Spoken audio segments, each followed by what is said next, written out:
All right, so we're here with Steve Digorgio. What's up?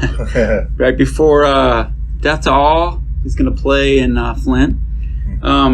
So, reason I wanted to get you on the podcast was we did a big death series where I was hounding anybody I could get. I've talked to Gene, I talked to Rick, I talked to James, I talked to Chris, and but I was like, yeah, I really want to talk to Steve because the first time I heard Death, I heard the later stuff first. Yeah. So Individual I think was one of those early ones, and the bass playing immediately, I just hadn't heard that yet.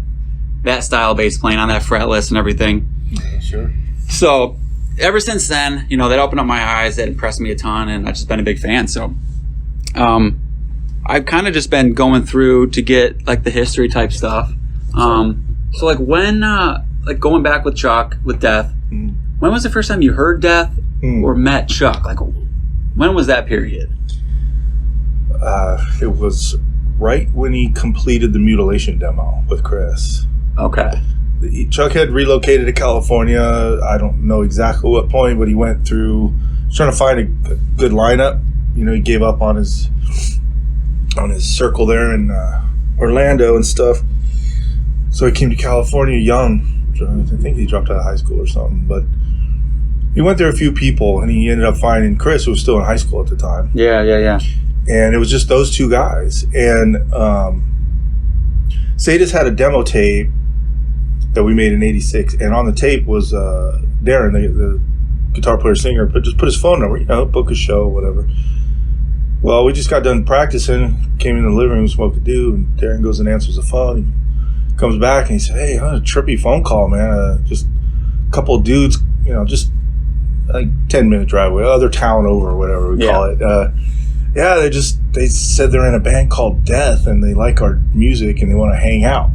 Or it sounded kind of weird, because the name just seemed like, I don't want to put anything, too negative, but it just seemed like they're called Death. Really, it's just too obvious. Well, we just said, "Fuck it, let's go see what these characters are about," and it was really cool. We drove over to Chris's house. His mattress was leaned up against the wall. He had his drum set up, and they had a PV amp with a microphone plugged in it and whatever, his Marshall, I guess, for his guitar. And it was just those two guys, and they played a few songs for us, and we were just blown away. So, because at that point, had you heard Possessed or anything like that? Oh, or was this okay, so you were already... Possessed very well. Yeah. Yeah, I mean, that was our scene. Sure. And without internet, I mean, that's all you got was whatever you were fed locally. Yeah. We were just learning about fanzines and tape trading, and that stuff was really starting up. And they were just the two coolest fucking guys. And we found out Chuck was from Florida, and he was just staying with Chris. So we just started making it a kind of ritual to just go grab a 12-pack. And, we were all about 17, 18 years old, so we had to go hide somewhere, find a park or something at night where no one could see us. And we would just drink beer, smoke dudes, and just do what teenagers do, just hang out, And since you did not obviously ask for the short version, I'll finish up with this part. This is cool because it involves this is how it all started, though, was so Chris, I guess his parents bought it for him or whatever. He had a brand new huge Tama kit, impressive kit for teenagers, wow, that's a really cool drum set. And he goes, yeah, but I have to set it up and break it down every time because it's in my bedroom, and we're like, well, we got to, where Sadis practices, we have, it's all set up with our stuff. It's our jam room, it's an extra room at Darren's house. Why don't you just come put your drums in there and you guys could practice there? And he goes, you do that? Yeah, well, you could use my drums then for Sadis practice. So the drummers worked it out where they just had Chris's set up in the room, and then Sadis would play. There was 4 of us at the time. And then and we would shut our stuff down, and Chuck and Chris would come in, the 2 of them, and play. And we just did this kind of alternating, using the practice room thing with the shared drum kit. And so naturally, I was the pivot point there, because you got guitar and vocals and drums in both bands, but I was the only bass player between the two. So I just started watching Chuck's hand, and I would just tune my bass down to the lower, Death tuning, and just started learning it and improvising. And Chuck really liked it. This is cool, man. And got to the point where I think we were swimming out in the pool or something. Those guys were in there and they like came out and they're like, "Hey, you gonna jam with us or what?" I'm all right. Like it became almost like, "Hey, where are you?" So this is real then. Oh yeah. So we were just jamming like that, and then we just had this harebrained idea, like, well, let's start doing shows, and it was all on me to do the dual set. I'm like, yeah, I can handle it. Let's do it. So we had all these plans to do shows and stuff, but we never really reached that point. Chuck wanted to go to Florida. Like, he wanted to spend his birthday there or something.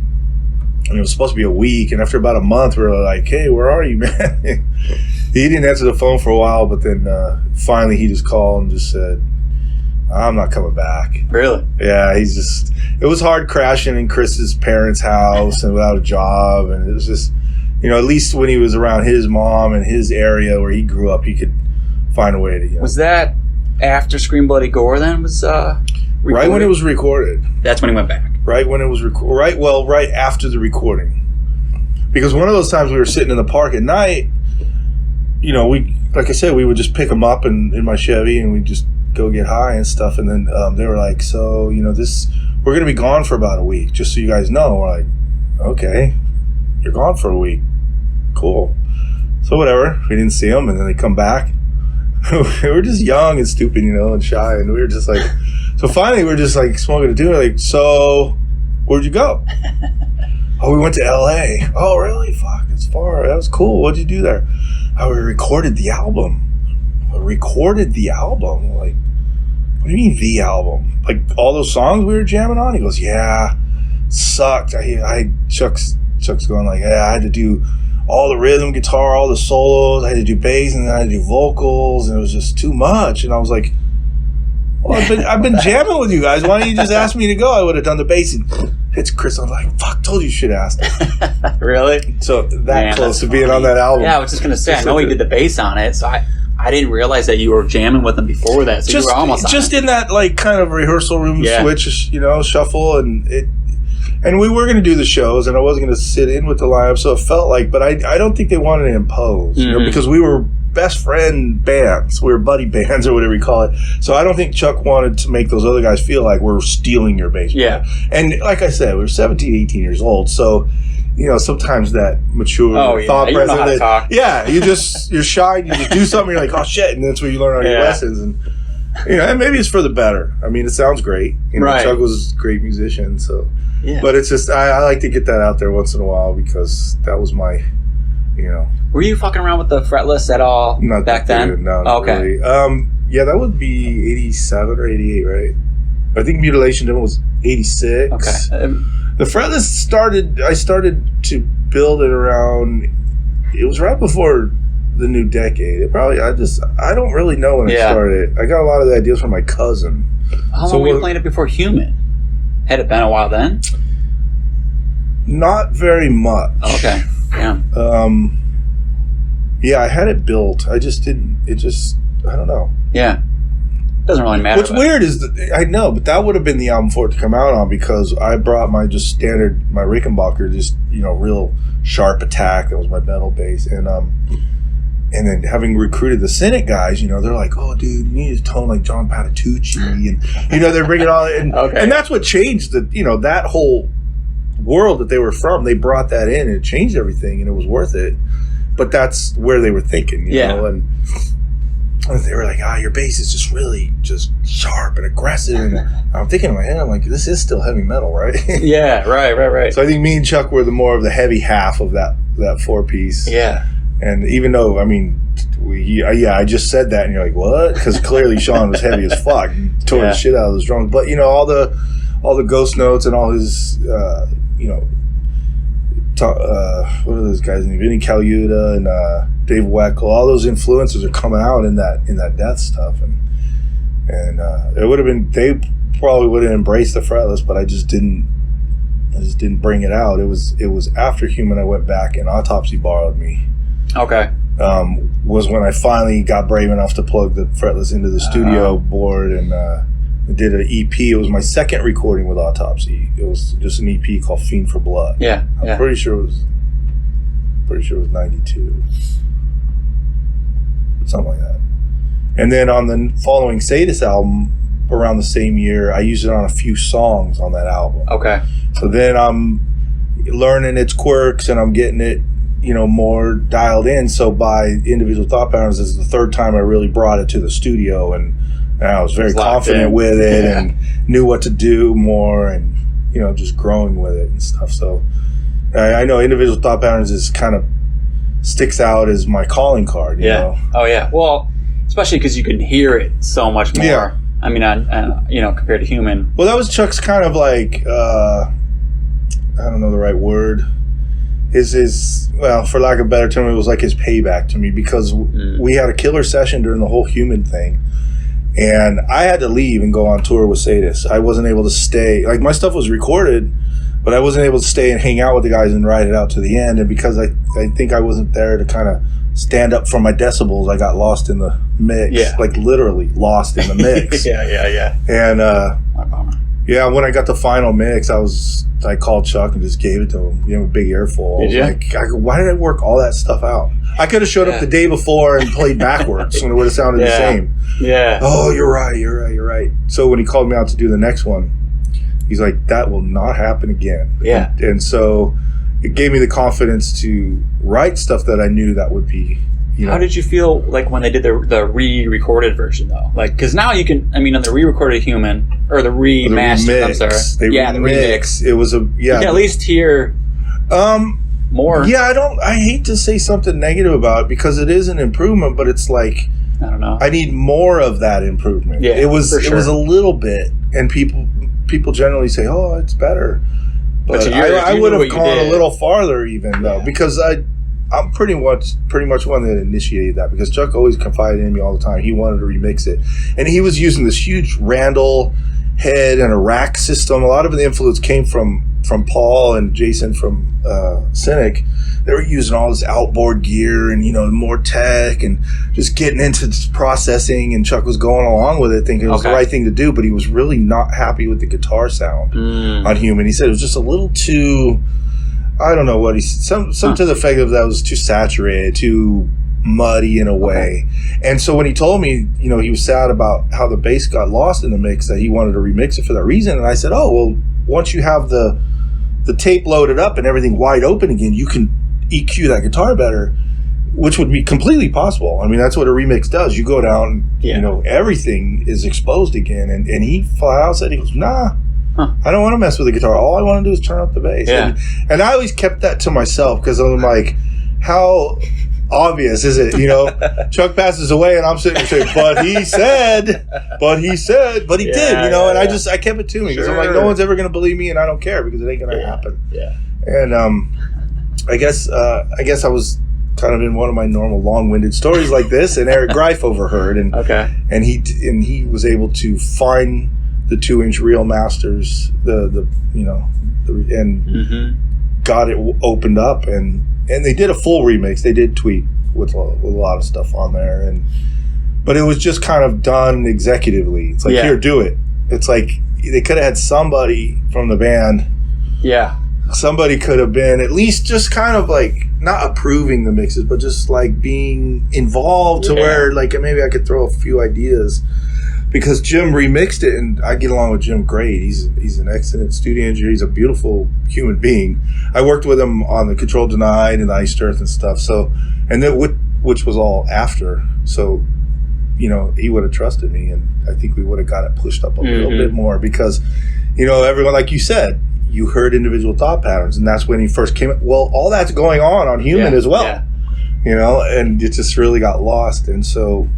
Yeah, and Chuck promised it wouldn't happen, and the evidence is there, and it didn't happen, and that's my... I would think, even like you said, though, like on Human, you could have just played whatever, the root notes, and went with that. But at the same time, I would imagine you're playing when you guys were recording that had to impact... I don't know if it impacted what Chuck was doing, but it had to... You and Sean had to be playing off each other. I'm sure even if you can't hear it, it's impacting probably... I came along early in the session. I mean, there was still some unfinished songs, so I was there for a while, and I was able to learn Sean's style and meld the moving bass lines with his vocabulary on the drums and everything. And even in the studio when because we had to record live back then, we were standing there like a band, and we record at the same time. And so Scott, the producer, would put the performance, he put the bass and drums on a cassette for the day, and then me and Sean were roommates in the hotel, and he had a cool cassette deck that had a speed wheel on it, and that was fancy for early 90s. So we were able to sit there and make notes of stuff and go back the next day and say, hey, we want to kind of go in and play it differently and fix this stuff. And we really put that stuff together. I mean, you know, Sean had a lot of influences, and lost in the huge list, Rush was in there. But for me, Rush is a bigger influence. And I would tell him, I go, this is our Getty and Neil, man. This is, I mean, we are speaking together with this stuff. And it was fun to do that. And you know, enjoyed making that connection. And then it was just completely disregarded once the guitar tank drove over and smashed it, you know? So did you and Sean kind of like know each other a little bit before that, or was it just like you guys got together in there and then it all happened? The tour that happened at the end of 1990 was Sepultura, Obituary Sadist. It was a big Roadrunner production. I was on the phone with somebody from the label, probably Monty Connor or something, and I had said, hey, you know, what's the chance to get a couple of my buddies' bands to open up some of these gigs? And I'd recommended 3 bands, Solitude Eternus in Texas and Oblivion up in Montreal. And I said, there's a cool band in Miami called Cynic. And I had one of their demos. I don't know which one it was, but it was Paul was singing kind of death metal style on the whole thing. It was before all the voice changes and stuff. And he made it happen somehow. So Cynic got on the club in Miami. It's called the Trash Can. Or maybe it was the Thrash Can. Maybe that's something like that. Yeah. And and so we met that night, and we went out, you know, midnight or 1 after the show's over, sitting at some whatever's open, like Denny's or whatever's open 24 hours. And that's the first time that, you know, we met each other and talked and realized, like, wow, there's a depth of commonality here. I mean, we were into just way more than just fucking death metal. I mean, more than metal, more than anything, like just eclectic stuff. And it was just like, okay, we got something similar. So we started talking on the phone, and then, I mean, within a couple months I was in Florida in his practice room working on the songs for Human. That's cool. But that's how we pretty much got to know each other. Actually, he put me up. He had a spare bedroom. Okay. So I would stay at Sean's and got to know his mom and his sister and everything. And I mean, me and Chuck were 23 at the time. And Sean and Paul were both 19. Okay. I think Paul had turned 20, you know, going into the studio. But yeah, I mean, Sean was a teenager playing the Human drum lines, and it was crazy. Yeah, so when you guys were doing all that together, like throwing these things that hadn't been done in death or really in death metal that much yet, was Chuck just like what was his reaction to that stuff? Were you guys going too far? Was it what was his reaction to that you see, stuff? Chuck. Now, let me get to the end of the statement before anything happens. Chuck was not the best musician in the band, but he wanted it that way.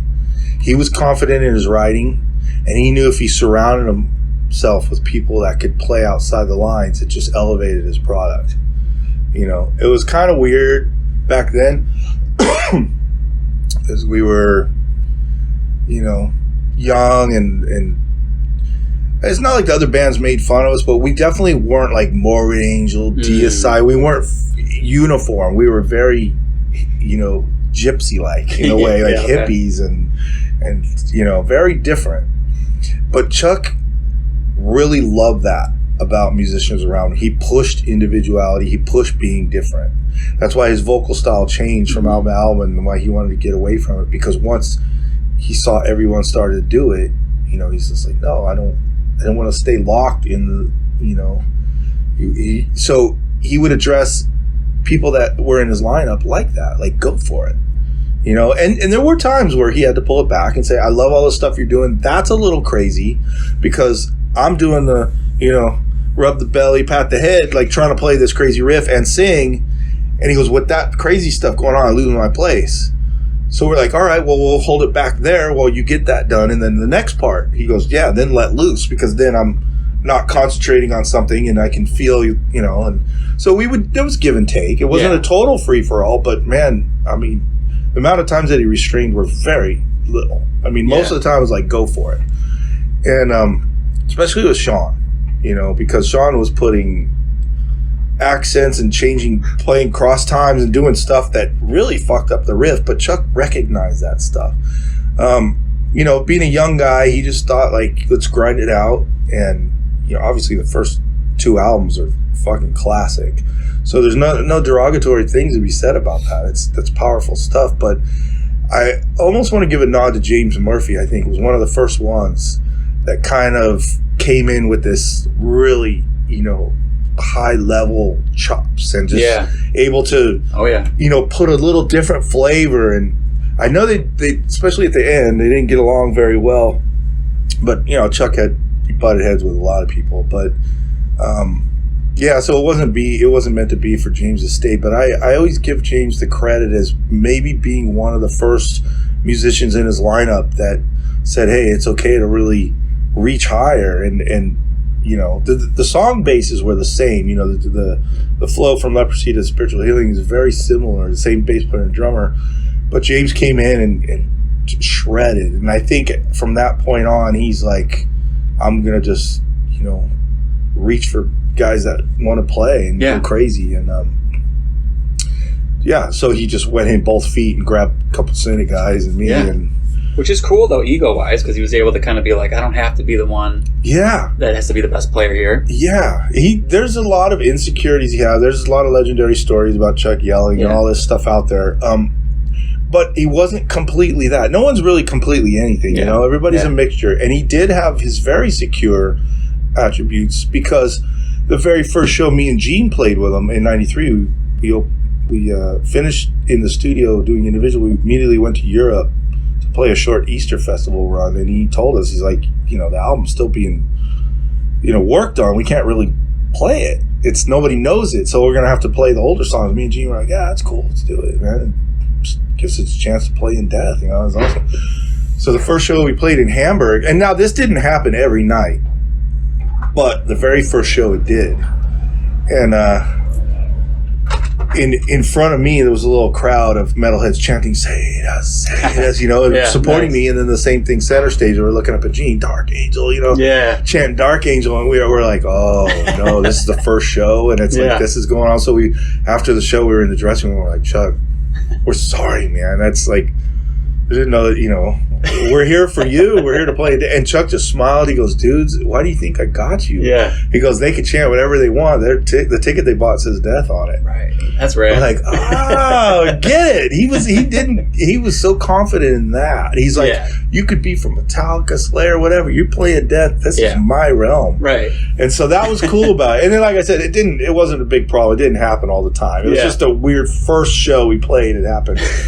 But when we got that out of him, we realized, like, hey, this dude knows what he's doing. And it seems like whatever he did, it was always like, what's going to be the best for his sound, the album, the song. Yeah. So like, even if he was getting rid of people, bringing people on, he wants someone who can play it right or do what he wants. Yeah, when he plays side by side with guys like James Murphy, Paul Masvidal, Bobby Coble, guys like this coming in, even Shannon Hamm, good chops, all these guys. He encouraged them to do what they did, and then he would take his spot and just do his own style. And his music vocabulary was completely self-taught. He never had a lesson, never learned fundamentals. Just monkey see, monkey do. He just basically wanted to be Ace Frehley. Basically, he just played Ace Frehley stuff, and but he was fine with it because everyone else in the band was doing what they should. And then, like we've kind of established, they buy the Death ticket, they buy the Death album. Mission accomplished. And it's cool to really we benefit by living long and looking back and seeing that. And it's like, it's so rare, these visionaries, guys that actually have a goal and they get there. Mm-hmm. He didn't live long enough to see it all the way through, but he set it in motion and he put that thing where he wanted it to be. When you did not back in, you did Human, then you did Individual. What was that like? Because now you've got Gene, who's got a different style than Sean. Mm-hmm. I imagine Chuck's got a whole different headspace at that point. What was that like compared to doing Human? Was it more challenging? Was it a little more technical of an album? What was the difference? I guess the biggest thing was kind of the maturity and the vibe in the studio. With the Cynic guys, it was, I mean, like I said, they were like 19, and Sean had this kind of like, you know, this is 1991, so like weed was either good or bad. That's the two kinds we had. There was no, you know, purple fucking sprinkled dust and mama's muffin. There was none of that weird, you know, Bambi tail shit or nothing. It was good or bad. And if you got good bud, you were happy. Well, Sean had this fucking scientifically grown shit. It was probably hydroponic or something, you know. Okay. But for us back then, it was real futuristic, you know. And he kept it in the freezer, and it just would develop these really strong crystals and a lot of orange hair. And this weed just, it was almost like taking acid every time we smoked it. It was so strong. And he lived in a lake community where everyone's backyard kind of has a dock and small little lake, and we would just go out and lay in the rowboat, drift around this lake like 2 a.m. stoned, just looking and talking about shit, just being like, man, we are high as fuck. Yeah. And that went on in the studio. I mean, that's fun. There were, and the fact that we had to play live, like we did a lot of takes. We would play the songs over and over, and even if it, okay, sure, Sean fucked up, everyone fucks up, but the thing, when the guitar or bass fucks up, you can continue on and go in and just drop that section in and repair it, where Sean had to play it from beginning to end. And even something, you know, okay, maybe it's a major mistake and we'd stop, go back to the top, do it again. But even if it was just a taste thing, like, oh, I missed that little splash thing, or, you know, let me do another pass and catch that this time. And, you know, so that guy was working hard to get all the takes done. And so every time we'd redo it, I was enjoying it because I was so loaded. I was almost having like an out-of-body experience because it was the first time I ever used a monitor mixer. Like normally you just plug your headphones in and you got to tell the guy in the control room window, and it's got to be kind of agreed on. Like everyone's listening to the mix. And if you can't hear yourself that well, too bad. Yeah. Well, this monitor mixer was great because it had a volume for each guy, and I just turned the guitar all the way off. I was already standing right next to the drum set. I could hear him fine, so basically my entire mix was 100% bass guitar. And I'm standing there playing, just loaded on this orange crystal bud, doing take after take. And every time he'd screw up, I'd be like, oh, cool. Now I know I'm going to do something different on this take. And it would build and build and build. And I almost thought I was like some kind of fusion-y Chris Squire, because I had that kind of growly Rickenbacker sound. It was transporting. Like, it was just so weird. And it was kind of that, like, just get loaded and jam vibe, where we came back for individual 2 years later, and for whatever reason in my life I had kind of tapered down a little. I mean, we still had the after session doobie, but Gene didn't smoke at all, and it was just the three of us. It was just me, Chuck, and Gene. Well, Scott, you know, running the board, but it was just a different vibe. We weren't getting really high all the time, and Gene was me and Chuck's age exactly. All three of us were born in the same year, and so it just had a little bit more grown up feeling. You know, we were 2 years older, we were the same age, and without Gene really drinking or smoking. In fact, that's when he first started dieting. So it was more like a healthy trip, you know, and so we just kind of took it a little more, well, I'll say we took it less serious. Yeah. And we still had fun, for sure. And we were sharing the A-B sides of Morrisound with Morbid Angel. They were doing something at that time, and they were on the late schedule. You know, they'd sleep in and show up late and work till the wee hours, where we were like show up in the morning, and you know, and we would sneak in there sometimes and put on their tape. What are they doing? What are they doing? And and the sounds coming out of it were so brutal. What were you working on that? Well, whatever early '93 recording would be. Covenant. Yeah. So it's pretty easy to peg it if you know the date. Yeah. So they were working on that with Pete Sandoval. They had Fleming Rasmussen out from Denmark working with Tom Morris, and it was a big production. They had a really big production, and and we would listen to it, and we would just be like, oh my god, that's so heavy. And Chuck would be like, dude, this makes my band sound like Rush or Triumph compared to that. Like that was just brutality. It just sounded like demons killing each other. Trey's solos are just so demented, you know. We would just be like, holy shit, and we'd go in and we'd Gene's hitting a boat propeller, and I'm doing all these froggy slides, and we're all, what the hell are we, some kind of fusion outfit or something? So that was kind of cool. But a different vibe, different session. Andy we borrowed the King Diamond guitar player. He was there for, I don't remember if it was 3 days, 5 days, whatever, but he only played a handful of solos. Yeah. And that's all he did. And he was gone. Yeah. So we had him, and it was real, and I met him, and it was there, but I mean, I was a guest. Yeah. Right. Purely guest. He came in, jammed, and left, and, so that album felt more like a trio, just me, Chuck, and Gene. And I guess maybe because of that, too, just having the triangle with just one less guy for silliness. And so Human was, really elastic, and individuals like this freight train. That's fun. I mean, you can hear that too, though. The difference. Really? It does. I mean, an individual just sounds more. Well, it sounds a little more focused. It sounds a little bit more like. There's so much going on, and it's just. But it's not as. I feel like Human is a little more fluid in a way, where individual. Although the bass makes individual pretty fluid because it's got that. Yeah. Going on. That's my question too. Whenever I listen to that, I think about how you're not playing. I'm not a bassist. I don't know the terms for this, but like that root note or just following obviously the lines of the guitar or whatever. But even more than that, you play like around the notes to my ears. Mm-hmm. I don't know if you'd say like out of the pocket or what, but like how do you do that where you're doing something different than the guitar or something around a drum or whatever, but you still have to be the rhythm section. You still have to hold that down. Well, I would learn the riff from Chuck, so I was aware of the note groupings and the modulations, like where it would go.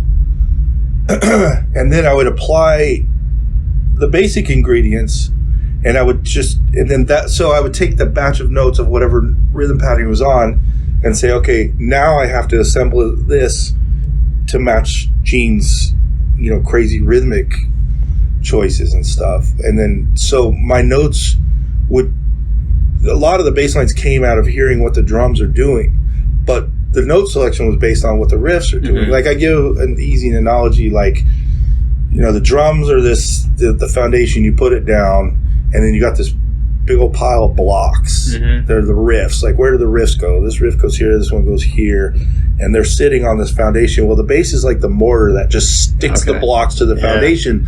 So I was, in the old days, the bass and the drums would go first, and just lock down, and then everything would float around on top. Well, it's around this time, in the early 90s, started to flip over, where the guitar riff became the main thing, the unwavering thing. It would play the riff 4 times, go to the next one. It was like this very, rigid thing.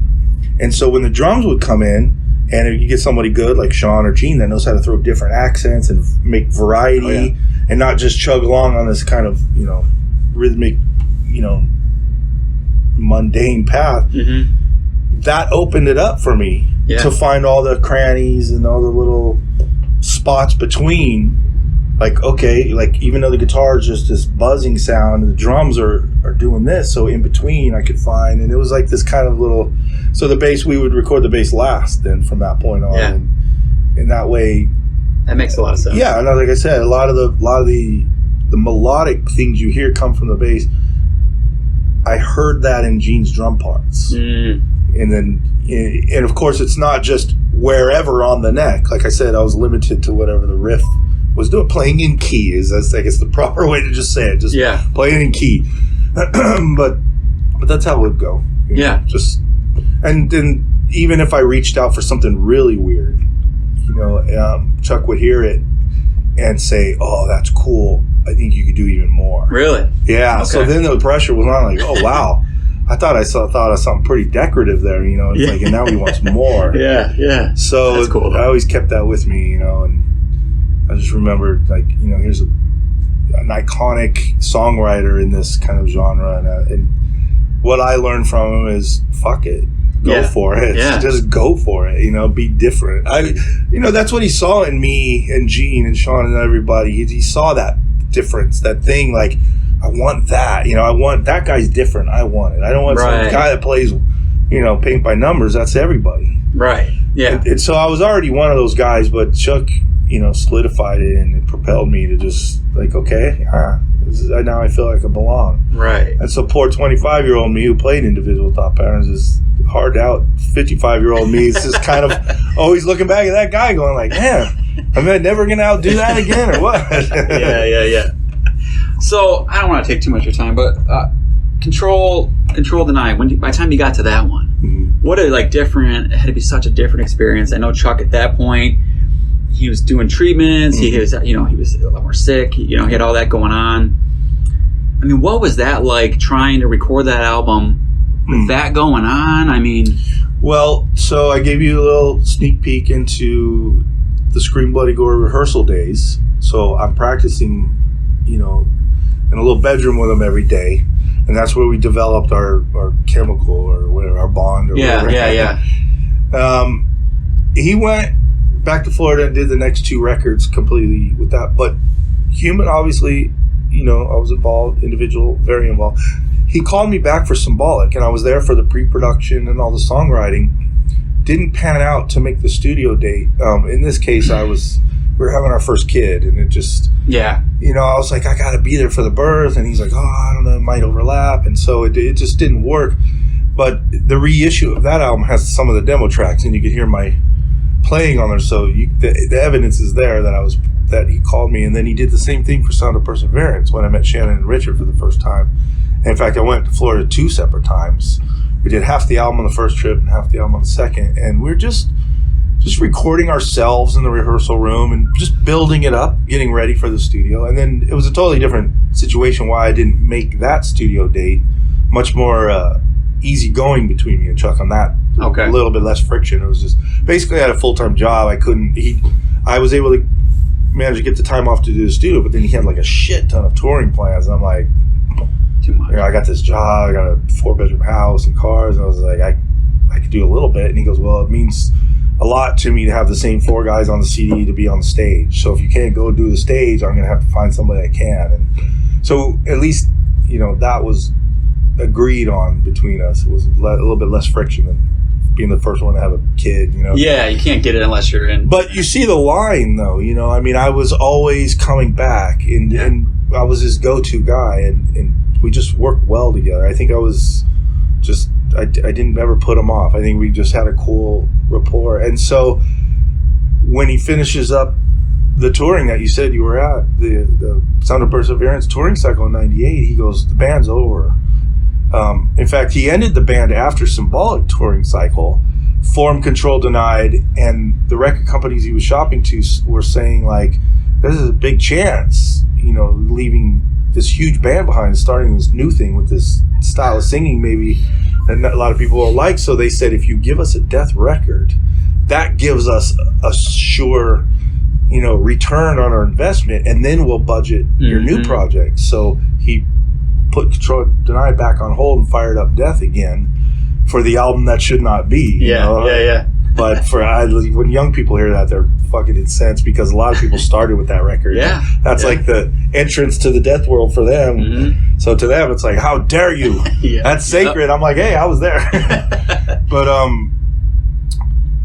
so I'm out there for the Sound of Perseverance pre-production sessions, and then he goes on and does that touring. Okay, so there we are. So Scott doesn't work out, and he calls me back. The bass player didn't work out. I got the album totally done. I need you to do this as fast as you can. I'm like, oh, okay, well, send me the tape. Let me listen to it for a couple weeks, absorb it, get the feel of it. He goes, no, I don't have a couple weeks. He goes, I need you to fly out tomorrow. I'm like, what? He goes, we're past the deadline. He goes, we are past the deadline. I need you to put the bass on this record because the record company's waiting for it. So if you could hurry up and get to Florida and do it, we could, mix you in and get this thing out. I said, wow, okay, well, I can do it without knowing the stuff. I said, but I'm going to lean on you a lot because I've never heard it, And he goes, oh, that's the other thing. I won't be in Florida. I'm in New York getting radiation, and you have to do it by yourself. I was like, holy crap. I'm like, what am I? Like, just jump in, play, and that stuff's over the top, man. Yeah, you can't just what key you in? Okay, let me just right. You don't just jump in and just pound around in the key changes on that stuff. And so it turned out that Shannon, who fortunately I had met already during the pre-production sessions, was open to let me stay at his place a few days, and after he got off work, we would just go over the stuff. So he taught it to me. I went to the studio a little bit better than half prepared. around 3/4 knowing the stuff, but there was still a lot of stuff where he's like, man, this is my part, and that's not what the bass and drums are doing. I don't know what Chuck's part is. Okay, skip it, just, you know. And so there was a lot of holes in the songs where I told Jim, I was like, I haven't learned these parts because we crash coursed on what Shannon knew, and then now I'm here. And Jim was like, don't worry, relax, man. We'll figure it out. And we constructed it together. And Chuck had told me, once again, don't hold back. In fact, his exact words were, make it more spidery. Really? The bass lines, more crawling, more reaching out and stuff. And I said, okay. So you need some action on this then. You know, just want, like you said, they just don't want to play the riff. Yeah. You got to. So then I had to learn Richard Christie's style by looking at a mixing board. It wasn't, you know, I got to jam with Sean, I got to jam with Gene, but Richard, it's like, I just hear it, and it is a really right on the edge style, and I was like, oh my God, how am I supposed to do this? But, so that was it. It was just me and Jim in that studio, so that really shrunk down. No guidance, no guy sitting there saying, yes, do that, no, don't do that. Just trusting ourselves to say, Chuck's gonna like this. But he was a phone call away. Because basically getting the radiation treatment, he said it was, I don't know what it was exactly, an hour or two out of his day. And other than that, he just had a little apartment that he would just rest at. So he wasn't really doing a lot, you know. But his body was getting pummeled, you know. But he said, call me anytime. You know, I'm basically probably just laying down. And so we would call him. And there was this one time, and if you've seen that documentary Felipe put out, this is my story there, where I was really worried that I had overdone it. It was I don't know what song it was, but the bass was really going off. And Jim's like, he goes, well, I know you, and if Chuck thinks it's a little too much, he goes, I know the spots where we can trim it down, you know, leave some of them and trim some back. That way, overall, it doesn't seem as bad or whatever. Okay, I said, well, we'll see what he says, you know. So we put the phone up to the speaker, played the whole song, and when I come back, you know, I hear that static long distance, and I'm like, fuck, we lost the signal. And then I hear him sniffle, and I hear and I said, dude, what's up? And he's just kind of crying, and he goes, that's the best get well card I've ever heard in my life. And me and Jim were just like high five, we're like, dude, you know, heavy. It was heavy. I remember that, and I was like, okay, I'm on the right path. He's trusting me down there. That, though? Well, man, I didn't right away. We were both like fucking. We turned around and we were like, oh my God. We were like, God damn it, you know what we're doing here? We're so focused and. Is that an F sharp? You know, what is that, a G? What is it? We're so in the project, and then all of a sudden we realize, fuck, our buddy's getting his fucking brain zapped with radiation. We're like, wow. It was, I don't want to say it wasn't important, because it was very important to Chuck. Yeah. And so that made it important to us. It's like, we're here doing his project, and it's lifting him up. So if that's the least we can do, we'll just continue on putting these bass lines on here and at least give him that feeling like, okay, I trusted them to finish this, and it's coming out great. And he felt good about it. He felt very good about it. And, you know, yeah, it was heavy. It was hard for us to deal with it, you know, because we saw him enter a type of treatment, and at the end of the, you know, projected cycle, they'd say, sorry, there's nothing we can do for you. Tie your loose ends up. You had a few months. Yeah. Fuck you. He goes to a different doctor. Okay, we're going to start this new treatment. He'd reach the end of it. Oh, I'm sorry, it didn't work. Tie up your loose ends. You have a short time. And nope. Boom. And he just kept jumping. That's why his medical bill just fucking went crazy. Yeah. That's why there was all those benefits and oxygen. Right. So yeah. The debt amount was huge that he left behind because he wouldn't give up. And you admire that. 2.5 years he fought that. And every doctor gave him a handful of months, 3 months, 6 months, whatever. And he stretched it out to 2.5 years fighting that thing. But there was a point where he got a little better, and he wrote a batch of songs for the next Control Denied. He went in the studio, recorded with Richard, got the drums done, and he was recording himself in small pieces at home to where he was losing his dexterity, but he could do it in short spurts. So he was doing it at home little by little. And we got to the point on the phone where we nailed down a time. I think it was in May. And we were talking about, oh, cool, that's barbecue weather, and I'll definitely be here this time. You know, I'm not going to be up in New York. I'm like, dude, I'm gonna stay there a month. Like, even if it only takes us 4 days to do the songs, I'm going to hang out with you. And okay, cool. You know, because we always like to go canoeing in this park by his house. It was the same park we did the Philosopher video, very jungly. Okay. Yeah. And we always like to, go out. And I said, we're gonna do some shit, dude. We're gonna hang out. We're gonna eat. We're gonna go hiking and all the stuff we like to do. And he's like, cool. And then he calls me and he goes, hey, hold off on the travel plan right now.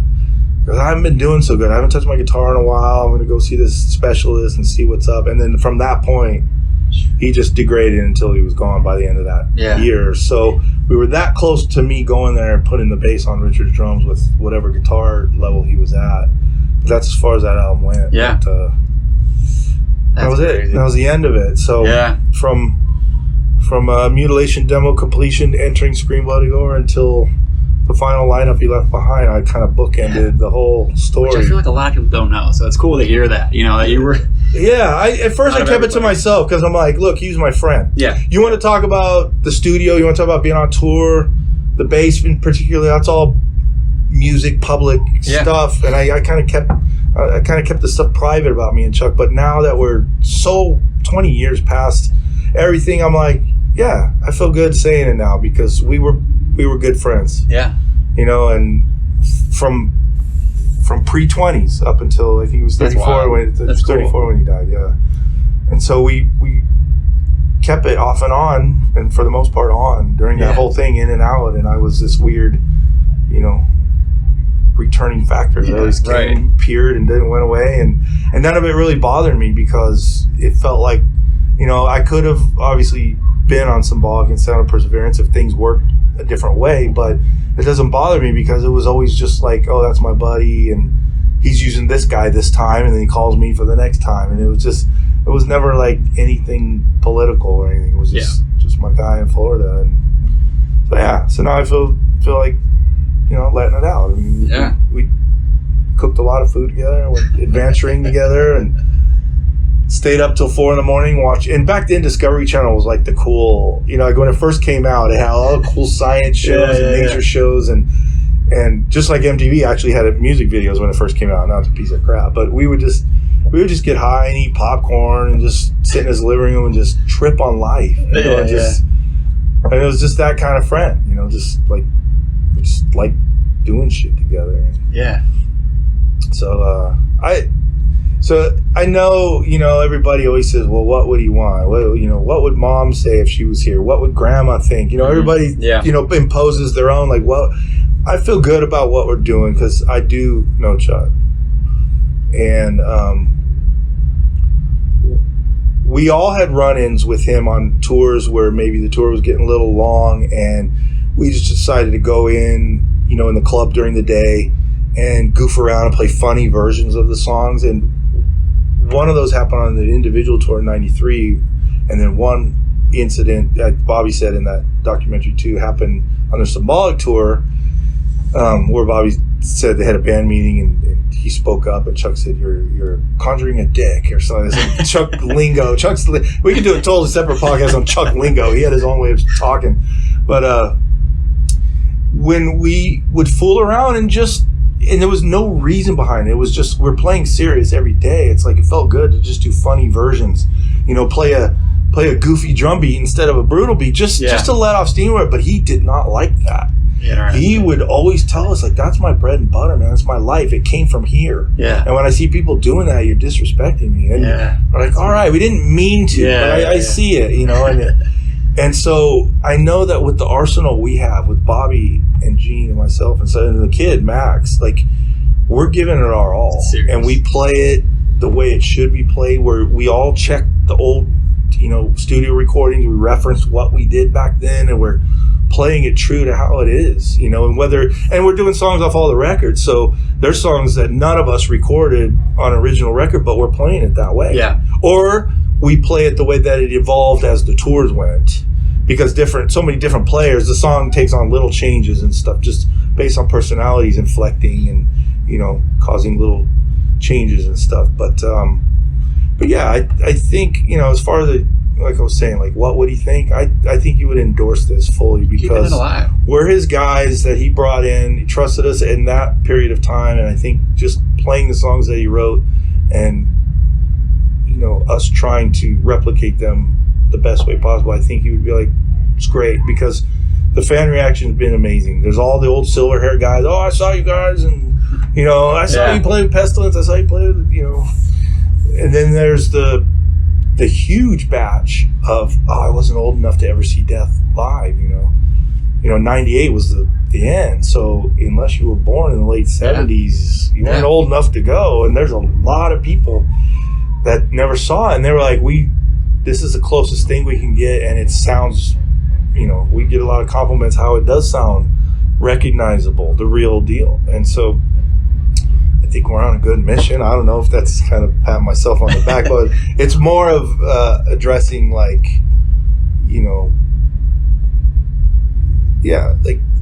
like doing what Chuck would want. Mm-hmm. If we were to call him up on the, you know, the extraterrestrial phone and say, what do you want us to do? Say, hey, just don't goof around and play my shit goofy, you know, do it right, make people happy. And I think we covered that. Yeah. I think you'd be all right. Anyone's going to know, man. Yeah, it seems like you'd be the guy. Last question before I let you go. Sure. Unrelated now. I just got to ask, I know you played on that last Megadeath album. What was that like going into a completely, I mean, Testament says it's not like an unfamiliar territory doing that kind of stuff, but much different.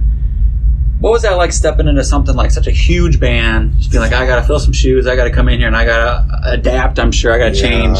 I mean, what was that like? Riff-wise, you know, Megadeth, you know, the riff style, so it wasn't like a over-the-top, brutal, technical death metal band that, you know, doesn't ever repeat any line. You know, the riff information was in my wheelhouse, obviously, but what I realized is from my background and my road that took me there, I wasn't equipped all the way to being in an arena that big.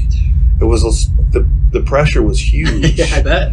And maybe a lot of that was self-imposed, but that kept me on my best behavior. And I put my nose to the grindstone, and, you know, I wanted to, you know, leave a good mark. I wanted Dave to be proud of his decision. You know, he picked me and he told me on the phone he didn't really have a list. He's like, if you can't, I don't have the 2 and 3 written down. He goes, I got to kind of start over. Yeah. And so when I got on the phone, I'm like, holy shit, that's huge. Like, I'm it. Like, what happened? So I tried to stop saying, you know, why me, and say, okay, it's me. Let's go. Let's do this the right way. And so it was brutal. But the cool thing is he treated me awesomely. He gave me absolutely all the room to learn the stuff, because that's another session. I can't say I didn't hear the songs before I got there, because they did send me a folder and I could listen to the songs, but it was, I mean, even just asking me to do it, they were already at that point. So there wasn't like, 4 months later we'll get, no, it was like, as soon as you say, get here. Wow. So I didn't have any time to sit down and work out anything. And I didn't really want to anyway. I wanted to, I mean, it's Megadeth, so it wasn't, you know, you weren't going to get the individual thought patterns based on that album. Don't do the spidery thing. No, I'm not that naive. I know. I'm like, I'm going into Megadeth. I know more or less what he wants. He wants Megadeth bass. But he did choose me, so I'm like, let's see what he wants, you know. And so let me just go into this completely unprepared, you know, and see what he wants. And he was fucking great. Like, that's cool. You know, a lot of people, and I heard it, and you probably have heard it. You know, Dave's stories are out there and everything. My experience, I can't validate any of that, because I was in the studio for like 13 days and gone. And for every single day I was there, he was awesome human being. I mean, we got along great. We played great. He pushed me and he pulled me and he wrung me out. But when it was done, he let me know it was done. It was a big high five and a hug, and we had a celebratory meal. Like, finally, you know, I wanted to cook for him, but when you're there doing bass, it's like you got to do bass. And so one night they were working on something else, and I cooked something. So we had a nice Digorgio feast over there. Yeah. But it went very well. It went very well. He was very generous, very gracious, gave me space to do stuff. And, you know, and I told him flat out, look, I want to use a pick. I know I need to use a pick. I said, but I'm not super proficient with it. It's not my strong point. I'm not a predominantly pick player. I break one out on a Testament song here or there. It's more like a novelty. Well, there is a sonic benefit to it. Like there's a song called Electric Crown. It's just got this steady rock kind of thing, and I like grinding it with the pick on that one. And there's a couple other here and there that. So 1% of the time I use a pick. Yeah. And say this, I used to use a song. I use a pick for one song for just the effect of it, but very little. And I told him that, and I said, hopefully we don't have this, this big hole in the road or whatever. And he said, however it comes out of you, that's what we need. And so I did a little mixture. A lot of the speed stuff, I could get that thing going and then nail it down, and that was the majority of it. So it was good. But when there was a lot of string skipping and broken rhythms and stuff, and I'm like, and then I'm showing like, okay, this dude don't play with a pick all the time. Then I would just, and he didn't stare at me or nothing. So sometimes I'd put this pick down and I'd play it, and I'd see that nod, like, okay, that sounds good. So there's a few parts on there where I got to do my thing like that. But that's how he was, like, whatever works for you. And so that whole, like, was he a tyrant in the studio? Did he force you? Did he make all these things? Like, I hear these, did he make? No, he was fucking great to work with. So it turned out to be cool. It was a fucking amazing experience. I had to, like, pinch myself when I drove away from that studio. Like, holy crap. Yeah. I did it. I made it out alive. And, but I said that was self-imposed. I don't mean, made it out alive. They made sure I stayed alive. They took great care of me. Yeah. The management team, Dave, his engineer Chris, and his assistant Brian, everyone was awesome, and I got nothing but good to say about that session. It was, like I said, 2 weeks in and out. Poof. But it went great. That's awesome. And I broke the bubble, man. I went up into the big league. What can be better? Yeah, and it was right in my normal. I'm a session guy. I drop in, play, and I'm out, and it worked. That's what I do, and so that's what Megadeath got. They got the better side of me. Yeah. Well, congrats on that, man. That's awesome. Man. It's a big accomplishment. So, all right, man. I won't take any more of your time. Appreciate it, big time. Yeah. And see you on the stage, I guess. Cool.